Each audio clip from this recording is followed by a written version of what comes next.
नमस्कार, मैं विनीत अग्रवाल अमरोहा समाचार की ओर से आज आपके बीच आया हूं एक ऐसा प्रोग्राम लेकर जिसका नाम है चुनावी रण।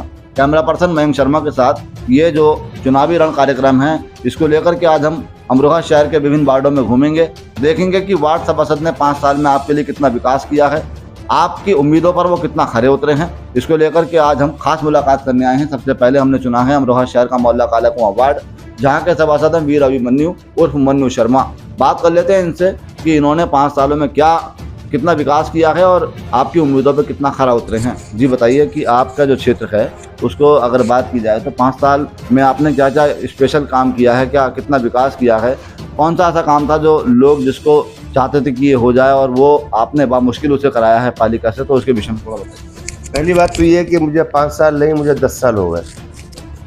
10 साल से मैं सभासद हूँ और अपने वार्ड के समस्याओं का, कोई सी भी समस्या है उसका हल करा, इसीलिए मुझे 10 साल से ये सीट मिल रही है और मैं आगे भी उम्मीदवार हूँ।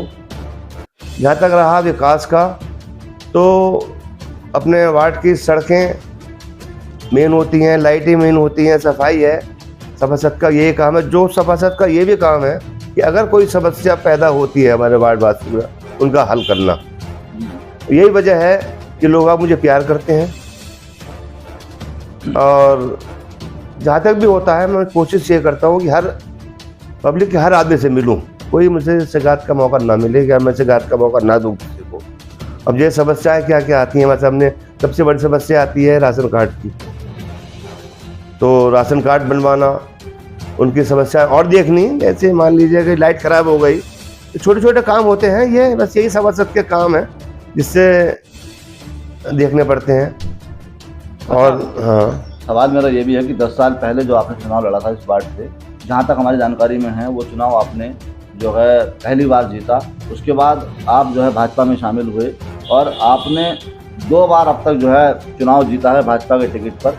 भारतीय जनता पार्टी की ओर से टिकट होने के बावजूद आपके पास मुस्लिम और हिंदू दोनों वोटरों का आपके पास जो वोट होता है, तो ऐसी क्या खूबी आपके अंदर की जो हिंदू और मुस्लिम हैं वो दोनों ही आपके साथ मतलब कंधे से कंधा मिला के खड़े रहते हैं और आपको चुनते हैं? ये वजह क्या है, ये तो भाई उनका प्यार है। मैं भेदभाव नहीं करता। मैं जीतने के बाद भी जो भी मुझे वोट देता है तो, नहीं देता है तो, मैं कभी किसी के काम को मना नहीं करता। और उन जो ना देने वाले मेरे मुखालिफ भी रहे हैं, मैं उनके भी घर पे जाता हूँ कि भाई कोई काम हो तो बता दो। यही वजह है कि आज भी मैं बीजेपी का टिकट मांग रहा हूँ। मुझे पता है पार्टी शायद दे देगी, पार्टी दे देगी तो मैं फिर पार्टी की सेवा करूँगा और फिर उन्हीं के पास जाऊँगा, अपने आप भी वोट मांगूंगा, अपने चेयरमैन को भी दिलवाऊँगा। जो भी चेयरमैन सभासद, जो भी चेयरमैन होंगे, जिन्हें भी टिकट मिलेगा, जी जान से लड़ाएंगे उन्हें भी। ऐसा नहीं है कि कोई हमारे मुखालफत तो हर जगह होती है, अच्छाई बुराई तो हर किसी में होती है। बात की जाए तो आपके सामने इन 10 सालों में कौन सा ऐसा खास वाक्य आया है जिसमें आपके सामने ऐसी कोई चुनौती खड़ी हो गई हो कि यार ये काम जो है वो होना बड़ा मुश्किल है लेकिन करा के दम लूंगा, ऐसा कोई? नहीं, मेरे सामने ऐसी कोई चुनौती नहीं आई किसी के भी काम। अच्छा, पालिका के अगर टर्म की बात करें तो जब से नगर पालिका चेयरमैन बनी है तब से लेके अब तक आपको विकास कार्यों में कितनी मदद मिली?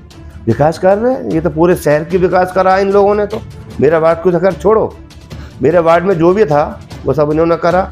और आज की तारीख में शहर देखिए आप, जहाँ अंधेरा होता था, जहाँ घंटों घंटों पानी नहीं निकलता था, और अब देखो बरसात होती है, टाइम तो लगता है, क्योंकि हमारा जो शहर है वो कटोरे की तरह है। जिस चारों तरफ है वो तो सड़क ऊंची है और वो बीच का जो हिस्सा है वो नीचा है, पानी निकलने में तकलीफ होती है, कोई कुछ भी कर लो। लेकिन अब देखिए आप कितनी तरक्की करी है। हर गली, हर मोहल्ले के जगह जाके देखिए आप, लाइटें, सड़कें, ये सब हमारे चेयरमैन की वजह थी। अच्छा, प्रधानमंत्री आवास योजना एक बहुत महत्वपूर्ण स्कीम थी जिसमें सभासदों का भी काफ़ी रोल रहा है। उसमें आपने जो है कितना लोगों को उससे लाभ दिलाया होगा, क्या उसमें कोई समस्या तो नहीं आई आपके सामने? ना, मेरे सामने समस्या नहीं आई। और ये नहीं है कि जिस जो पीएम योजना थी उसके अंदर केवल पर्टिकुलर एक ही बिरादरी के मकान बने, ऐसे नहीं, हर बिरादरी के मकान बने हैं। मेरे मोहल्ले के अंदर ही 10-12, मैंने कहा था 30 या 35 तो वैसे बने हैं, मगर जो 10-15 उधर के भी हैं और हमारे भी हैं। और वो मकान बनवाए बेचारों के घर में जहाँ तक कड़ी भी ऐसी थी कि बस मैं बता नहीं सकता। बल्ली जाल लगी थी, पन्नी पड़ी हुई थी। ये हमारे पीएम प्रधानमंत्री हैं उन्होंने करा। चुनावी रण में हम आपसे ये भी सवाल पूछ रहे हैं कि चुनाव के मैदान में बहुत लोग आएंगे, पहले भी बहुत लोग आए, अब भी बहुत लोग आएंगे, तो सबसे बड़ी बात यह है कि आप उन लोगों को क्या संदेश देना चाहते हैं जो आपके क्षेत्र के वोटर हैं और आपके प्रतिद्वंदी के रूप में इस बार भी सामने आने वाले? फिर तो नहीं, तो आते रहते हैं, ये कुछ ऐसे खास बात नहीं है, ये तो आते रहते हैं। अब ये है कि तुम अब निकल के आ रहे हो, अरे कम से कम साल 2 साल पहले आते हैं, जनता के बीच में जाते हैं, उनसे बातें करते। अब आने से क्या हो रहा, आ जाओ, हम पे कोई फर्क नहीं पड़ता। और जो जनता हमारी है वो है, रहेगी हमारी। आज भी हमारे घर पे सब आते हैं। तो कुल मिलाकर के आपका जो हमने सुना है वो ये सुना है कि आप सुबह 9 बजे से रात के 10 बजे तक कंटिन्यू अपने दफ्तर खोल के बैठते हैं और जो शिकायतें आती हैं, यहाँ तक कि घर घर जाके भी आप शिकायतें? जी हाँ, बिल्कुल बिल्कुल बिल्कुल, मैं घर पे रहता हूँ। नहीं, क्या ये बात हाँ, है कि आप लोगों के घर पे जाके? हाँ, जाता हूँ, घर पे जाता हूँ। मान लीजिए कोई किसी का काम है या कोई समस्या हल नहीं हो रहा तो मैं घर चले जाता हूँ। मेरे वार्ड का मसला है भाई, मैं जाऊँगा तो वो उन्हें भी लगता है कि हाँ आए थे, उनका हल करके आता हूँ। मसला ऐसा नहीं है, इसलिए मुझे प्यार करते हैं। तो शायद ये वजह है कि 10 सालों से लगातार फतेह हासिल करते आ रहे अभिमन्यु उर्फ मन्नू शर्मा इस बार भी पूरे ताकत के साथ चुनावी मैदान में उतरने वाले हैं और इनका साफ लफ्जों में कहना है कि पार्टी को भी वोट दिलवाऊंगा, पार्टी के चेयरमैन प्रत्याशी को भी वोट दिलवाऊंगा और खुद भी यहाँ से सीट जिताकर निकालने का पूरा प्रयास करूंगा। देखना होगा कि पहले की भांति इस बार भी क्या इनको जनता पसंद करने वाली है या इस बार बदलाव होगा। लेकिन जिस तरीके से मन्नू शर्मा उर्फ अभिमन्यु जी के काम हैं, उसे देखकर लगता है कि इस बार भी मौका ही नहीं मिलने वाला है। विनीत अग्रवाल, अमरोहा।